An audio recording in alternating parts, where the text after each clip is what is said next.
Hey there, guys. Welcome to another episode of the MH Performance Podcast. I'm your host, Miles Harrison. And today I want to go through squat progressions.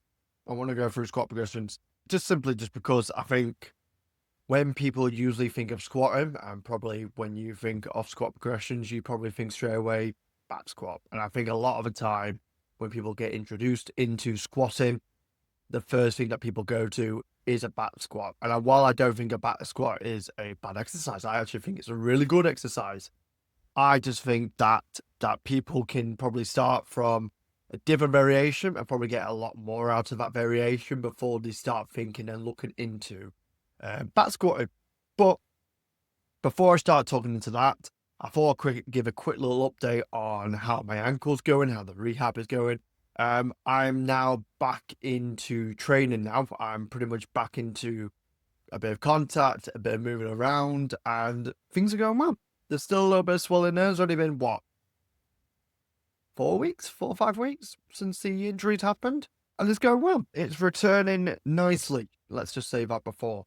But one of the things that um, you got to think about when it comes to returning back to a sport is, and you can look at this at like kind of below that return to play protocols where there's multiple steps or things that you got to tick off before you can actually say, right, you are fit enough to play a game. Because yes, fair dues, I've come back to training.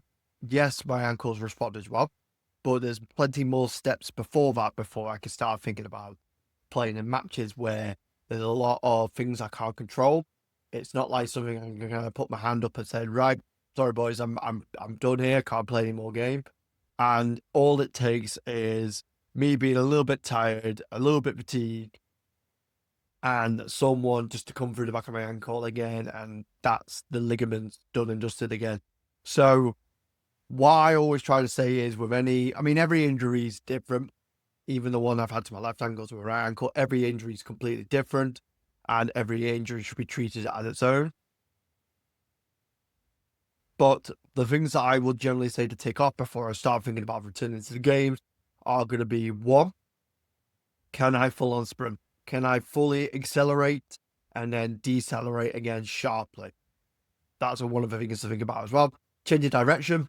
Can I sharply change on that ankle as well without thinking about it? And then there's other things on that. There's, can I side tackle? Can I do things in the game without not only physically being prepared for it, but also mentally? Because there's a lot of times where people think that all injuries are very much physical. Injuries are very mental as much as physical. If you go back into a game and even if the tissues are healed, everything's around it's all good, and you're second guessing a challenge, if you're second guessing anything regarding that ankle, you are not fit enough to play. Like, let's make that clear. You are not capable of returning to that game.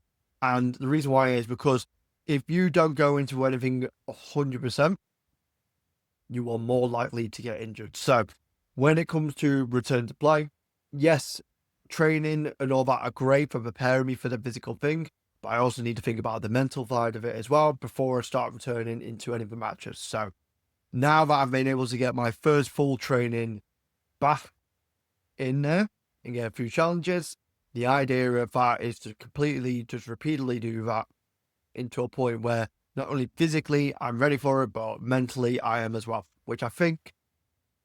But anyway, let's get straight into the topic of today's episode. So, like I've already kind of stated before, when people start squatting, one of the first things that they tend to go straight for is a barbell back squat. And the barbell back squat is very loadable. It's a quite highly skilled movement if you're very new to squatting. But there's a lot of things that could potentially limit the fact of making it a good squatting pattern. One of them is excessive need of thoracic extension. You need quite a lot of external rotation from shoulders. You need to be able to control your rib cage and pelvis. You have to have good sense of center of mass, ankle mobility, and all that sort of on. And not only that, when people first get into back squatting, one of the first common things is getting used to having a barbell on your back. You're quite stuck in that position. It's not like you can kind of use a dumbbell to kind of manipulate things to allow yourself to get into there.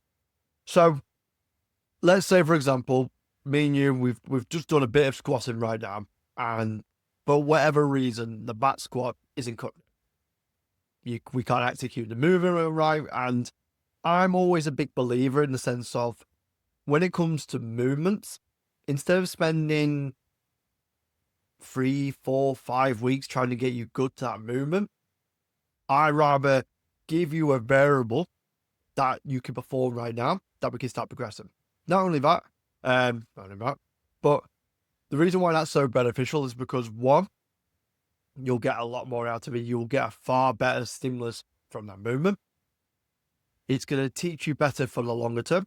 So when we do go to these longer term exercises that can potentially load up a lot more, we're going to be in a far better place, and we don't have to go constantly bouncing through. Let's load it a little bit. Oh, let's look a little bit of technique. Oh, let's load it a little bit in it. We can then start a kind of gradual progression. And also as well, if you go straight to the back squat, and like I've said, remember when we all say all this, it's not like a set of stone. It's not like I've got someone out here and I'm like, right, straight away, no back squat. Like if they can do a back squat, they can do back squat. But let's not use all options at once. Let's see if we can get you benefits elsewhere. And then that could lead to later progressions down the line that could potentially give you even more of a better stimulus and a better progress over time. So, squatting them.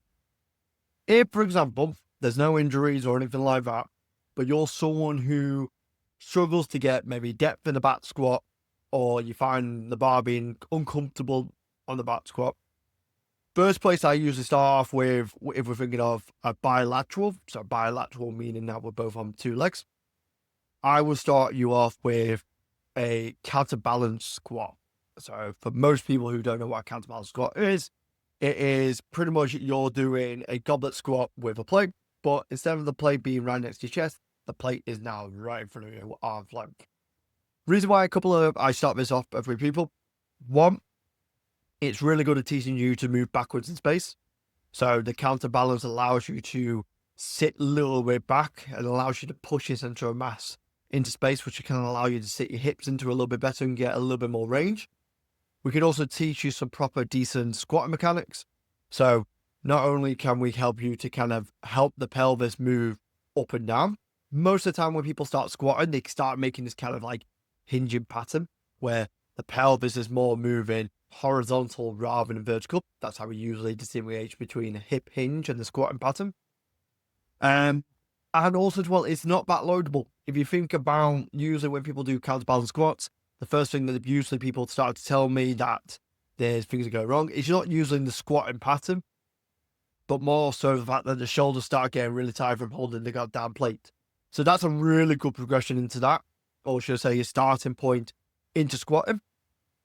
From there, I would move into a goblet squat. So same thing applies, but now this time, instead of having a plate right in front of you, you can have a kettlebell, you got a dumbbell right to the chest. Same again, you're starting to probably notice a theme. We're starting to use front-loaded squats first because one, they can help you teach you how to move backwards in space, which is a massive key thing as well.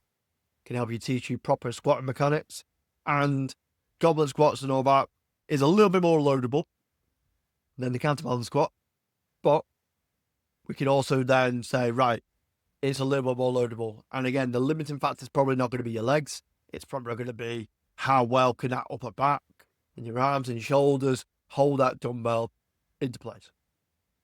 From there, once we kind of establish a good squatting pattern and we think, right, we can now move to a barbell position. Now, I would probably say we go towards the front squats.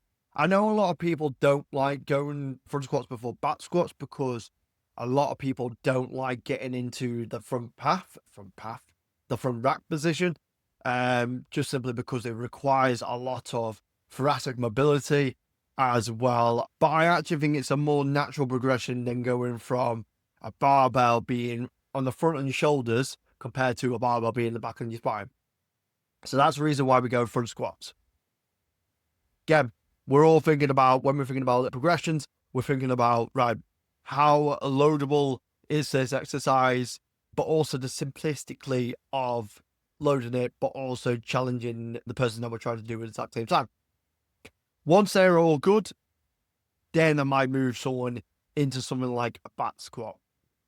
Because if you started paying attention, we're starting nice and upright.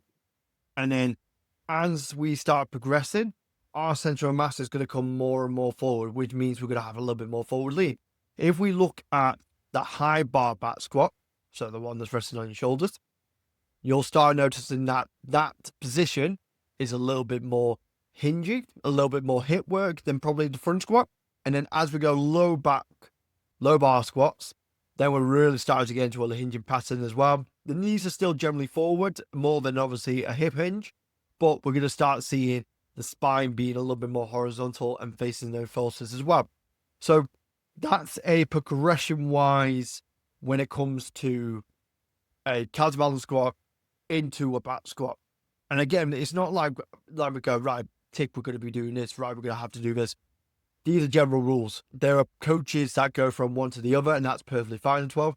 But for someone with me, if it were brand new to squatting or we were teaching them how to squat, that's going to be the progression in there as well. Now, how do I know when's the best time to progress the person, the athlete, into the next position? One, because they can execute the movement really well, and we've exhausted all that resources. And when I say resources, I just mean loadability. Like, is now the limiting factor outweighing the form of progression we're trying to do? So what I mean by that, let's say counterbalance squat. Like I said, you're probably going to fail at the counterbalance squat from holding the plate in front of you rather than the legs. So once that starts becoming a limiting factor, we'll probably move towards a goblet squat. So with goblet squat, we start seeing the back starting to round because we can't hold a dumbbell. Then I might start it. Then I'll probably say, right, cool, let's load up to the front squats. And then vice versa with the front squats towards the back squats. I might even say to them, look, you might get even more beneficent at staying at the front squats, and therefore I keep them at the front squats, especially if they're starting to do things later down the line that their goal is they want to do Olympic lifting and they want to do some cleaning, then I might say at the actual front squat position. So these are more guidelines. They're not necessary rules, as I keep mentioning about, but that's a kind of good guide point for you guys to use. Anyway, guys, I think that is it for today's episode. Thank you very much for listening. As I always say today, guys, like, if you've got another 5, 10, 15 minutes, go and listen to another podcast. You might learn something. But anyway, thank you very much for listening, and I will see you all in the next episode. Ta-ta.